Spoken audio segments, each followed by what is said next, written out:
What is up, YouTube knife fans, steel addicts? Today we're gonna take a look at another one of my knives. But before I continue, I just want to say Happy Memorial Day. Today is Memorial Day here in the day I'm recording this video. So if you happen to see this after Memorial Day, well, Happy Memorial Day. And if you're a service member, thank you for your service. Even if it's not Memorial Day, thank you for your service. Every day should be Memorial Day for our service members. Other than that, let's talk about this knife. This is the K-Bar USMC, or better known as the Mark II, or the utility fighting knife. This is the sheath that this one comes with. Now, I have a few of these that I'm going to try to post right now. All K-Bar branded. I have other brands too, but I'm going to just stick to the K-Bar. The reason I'm doing this is because the K-Bar branded, or the K-Bar, the USMC, or the Mark II, guys, is filled with history. Like, it's just a history knife. I can't do it no justice, and I'm not intending to. I'm just giving you guys my side, or my impressions on this side of this knife, like my initial feeling, how I feel about this knife. And if I could tell anybody the quick answer, go buy it. That's it. Just go buy it. I don't care what color or what variation you get. The Magna Cut one, the D2 one, just buy it. It's filled with history. You're not gonna be disappointed with this knife. Other than that, let's keep getting into this. This is the sheet that it comes with. You have your K-Bar logo there, and your insignia, which is the globe and the eagle, and the anchor on the globe and your eagle. That's your USMC. You could use that as a drainage or a lake tie right here. They provide sometimes a shoelace for it. This is the backside of the sheath. This one has staples and stitched, and that's your pretty belt, pretty roomy belt loop on this one. Pretty cool sheath. A sheath made in China or Mexico, somewhere outside of America. Knife made in the USA, of course.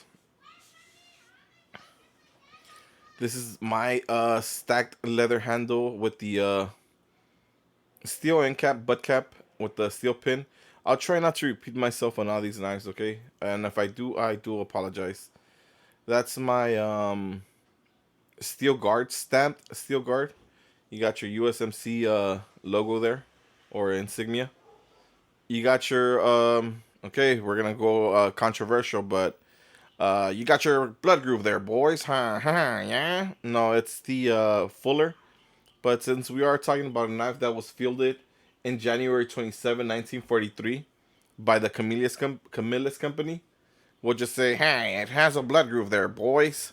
It's more efficient for your attacks against your enemies. And this has a sharpened swedge on mine. And it's a Fuller, okay? Fuller, blood groove, whatever makes you happy. That's all that matters. You have your point right here. Uh, that's your blade thickness on this one. This has the phosphate finish on mine. The zinc phosphate, non-reflective coating on it. I just put some beeswax through mine. Uh, this might be a dagger, right, to some people, because it has a double edge right there. If it'll focus. Oh, there you go. Beautiful, beautiful blade. Beautiful soldier, right? Handsome soldier.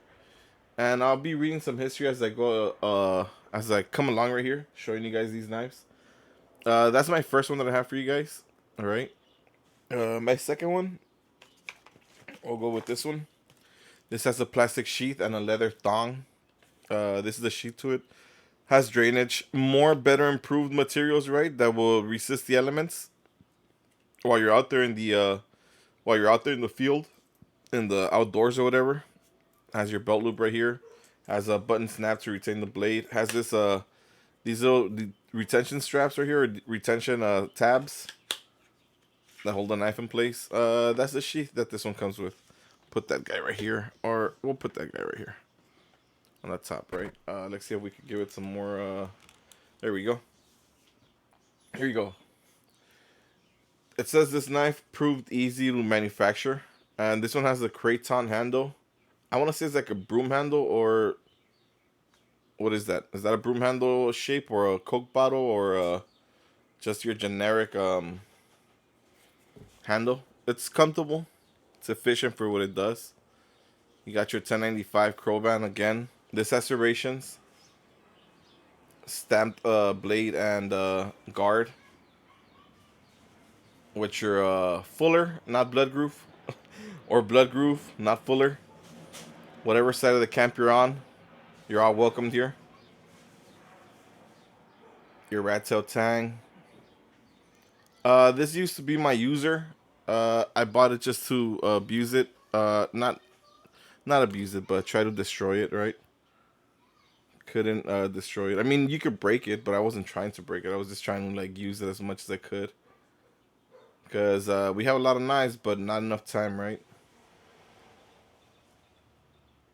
That's this one, and we'll start reading some of its history as we dove on down here. I have another one right here with the stacked leather. This is the sheath that this one comes with. Beautiful sheath. This one has rivets instead of staples. Stitched as well. Right there, you have your big old belt loop. This one's a lot flimsier, but it's a lot older too, so that might be the reason why. As you get older, right, you get flimsier. uh, that's the snap right there that it comes with. Pretty cool sheath as well. Let's just take a look at them side by side real quick, since I have them both right here. Single mark on this one supposedly, or no insignia on it. Pretty cool belt sheath. This one's made in China. Has a little logo, or I don't know what happened to the logo. Or this one's made in Mexico. It's made somewhere. China, Mexico. It wasn't made in America. The knife was.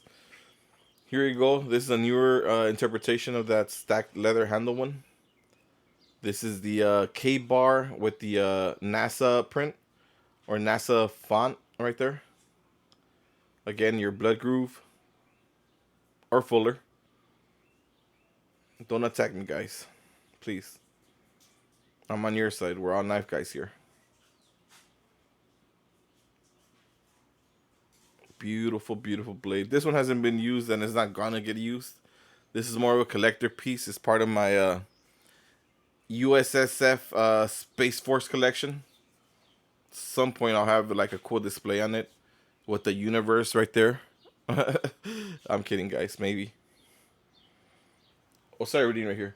The knife proved easy to manufacture, and its first run was shipped January 27, 1943, by the Camillus Cutlery Company after the U.S. Navy became disenchanted with the blade failures on the USN Mark I utility knife.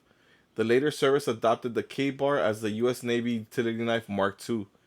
The Marine Corps in turn redesignated the K-bar as either the USMC Mark II combat knife or simply the knife fighting utility. In naval services, the knife was used as a diving and utility knife from late 1943 onward. Through the stacked leather handle tended to rot and disintegrate rapidly in salt water. So I guess they're talking about the Mark II right here. How they would use stacked leather handle to the Navy would use it, and if they would go underwater or they would use it like in dive missions, obviously, right? This live media or the stacked leather handle, it's alive, right? So yeah, it's gonna rot, it's gonna disintegrate. Unlike the plastic, right? The Kraton, a much better, superior quality. But I mean, look at that, right? How do you compare that? Handsome, right? Your traditional versus your plastic, right? If you're a plastic guy, I respect you. If you're a leather guy, I respect you too. I have both. We have that right there. We have one more to take a look at, or two more. Sorry, it's going already long, so I'll try to get a move on. The Marine Corps issued K-bar fighting utility knife through the Marine forces, with early deliveries going primarily to elite formations in late 1943. The K-Bar replaced the Marine Raider Stiletto in service, changed welcome by the Marines of Colonel Edison's 1st Raider Battalion, who found the Raider Stiletto ideal for silent killing but of little use for anything else. As the knife went into large-scale production, the Marines issued K-Bar fighting utility knife to reconnaissance and engineering units, and to any Marine armed with a M1911 pistol, M1 carbine, or a BAR. Or crew served machine gun rifle armed Marines were typically issued with a bayonet. Marines who were often issued knives with the USN Mark II markings when Navy issued K-Bar knives were all that was available. By 1944, the K-Bar was issued to virtually any Marine in the combat branches who desired one, and is issued by Marine Corps close combat instructors for training new recruits. Unlike prior Marine Raider stilettos, Marines were taught to use their knives primarily as slashing weapons in the weapon initial phase of hand-to-hand combat. This is my that's part of its history, which is, again, it's amazing, right? That it's 2024 and you can buy a knife like this. All right. We'll say it's 2030 and you can still buy a knife like this. Awesome. This has a great powder coat finish. Again, your stamped steel blade, 1095 Croban, your stamped guard, USSF. So this is the Space Force. And yeah, if you guys don't know, this all started as a joke, but now this joke is on us, right? Because we're the ones buying it. Awesome blade with the baby blue handle. As a collector, you have all these options, right? You have black stacked leather, blue right here, with a gray powder coat finish on this one. And we'll take a look at one more, and hopefully get our marbles right here. They all measure the same, 12 inches, 7-inch blades, 6.5-inch cutting surface, and all of these. By the way, if I didn't mention that. And I'll read you the last little paragraph of this K-Bar utility. And I didn't show you the sheath for this gray one, right? This is the sheath for the space bar. Awesome sheath, drainage here. It's like the black one, right? Awesome, awesome sheath. Awesome. Can't rave more about it. It says, as its new name implied, the knife fighting utility was designed from the outset as a dual-purpose knife, as it was both an effective combat knife and utility tool, well suited for the type of jungle warfare encountered by Marines in the Pacific theater. This dual-purpose design resulted in some initial criticism of the pattern as being less than ideal for fighting, but combat experience returning veterans, as well as reports from the battlefield, dispelled doubts about its combat effectiveness. That's crazy, right? After the Second World War, the U.S. Navy and Marine Corps continued to use the K-Bar fighting utility knife in addition to military contract knives. The knife was produced for the civilian market, and the pattern enjoyed some popularity as a general purpose hunting and utility knife. That goes for you and me. For you and me. We're private citizens in the hands of these utility knives, right? We're not going to say knives of war, but more of a utility knife, right? Because as the other colonel said, right? It said Colonel Edison, the 1st Raiders Battalion, who found the Raider Stiletto ideal for silent killing, but little use for anything else. That means that whatever that knife couldn't do, this knife excels at doing, right? So if that knife could only kill, but it can't do any utility purposes, this was the knife. And again, it's an amazing knife to own. This is my favorite one of all the ones that I own. This is my favorite one. Brown tan or coyote tan, whatever you want to call it. Craton handle, stamped sheet, stamped guard here. Your stamped your steel pommel, end cap, butt cap with your pin through the rat tail. The fuller, not blood groove, or the blood groove, not fuller. It's debatable. All right, because if it was in the 1940s, like again, hey, say, it's got a blood groove, say. They'll say something like that, right? But since we're in 2024, it's like, bro, that's a fuller, bro. It's not a blood groove. And this knife recently made the headlines. I can't talk much about it because I don't know much about it. I'm just gonna tell you what I saw in the headlines on the Ohio stabbings, or Ohio, the animation of those four young kids. My God, that person must have been just whoever did that, right? Allegedly, they have the suspect in custody, and allegedly, they found a sheath on the victim's home that looked like this, with the individual's DNA on it, on the snap. They haven't found the weapon, but allegedly, news outlets are saying that a kabar USMC Rambo knife was used in the animation of those four individuals by the alleged killer. So they're saying that the individual used a knife like this to commit his crimes, allegedly. But they have never recovered the weapon. They just recovered a sheath that looked exactly like this one. I remember watching the news and I was playing with one of my knives, not this one. I think it was the SP1 Ontario, and I was like, "Whoa, that's crazy that they're saying that about this guy, right?" Now, if you're buying this guy with the not intention, but with the purpose of being able to defend yourself against somebody, just know that this knife has been proven, tested and proven. I'm not just saying because of that case. I'm just saying because as of recently, it's been in the news. You know, this knife has been in the news because of something like that. So don't think that these knives are inefficient at what they are designed to do, right? Not that that was the purpose they were designed to do. It's more of a utility knife.